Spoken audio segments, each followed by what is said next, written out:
Magandang umaga muli mga ginigiliw, no? Naibahagi ko po kanina na patungkol po sa God is love. Kaya ito naman mga ginigiliw, ang ibabahagi ko naman sa inyo ay sino nga ba ang demonyo, no?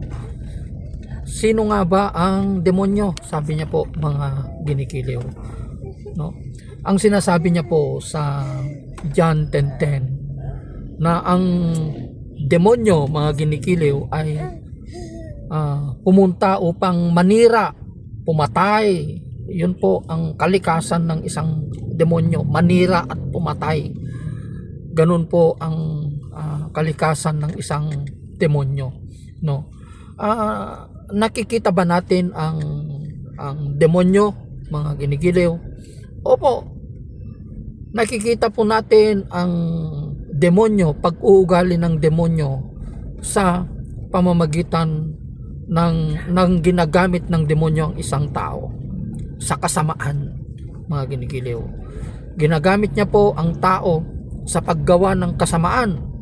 Yung mga patuloy na gumagawa ng kasalanan, patuloy na gumagawa ng kasamaan, nasa kanila ang espiritu ng demonyo mga ginigiliw.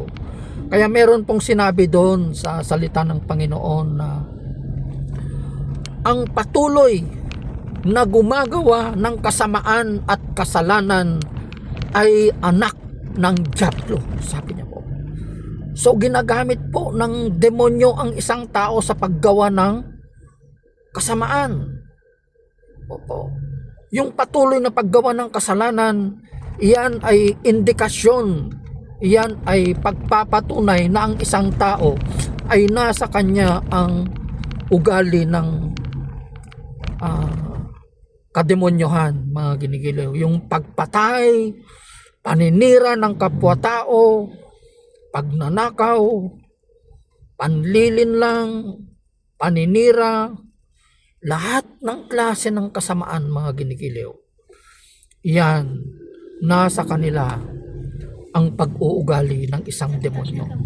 Sila yung mga ginagamit ng demonyo, pinapasok ng demonyo mga ginigiliw. Diba? Sila po nasa kanila. Dahil wala sa kanila ang puwang ng kabutihan.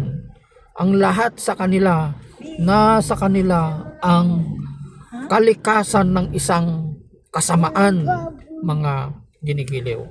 So yun pong ibig sabihin ng kalikasan ng isang demonyo.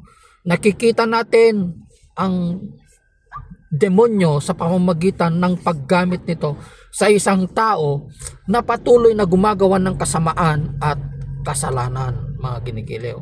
So doon natin nakikita yung spirit of darkness, no? Na yung mga patuloy na gumagawa ng kasamaan, nasa kanila ang espiritu ng kadiliman at demonyo mga ginigiliw. So yun lamang po. I hope you are being inspired sa salita nito ng Panginoon. God bless everyone.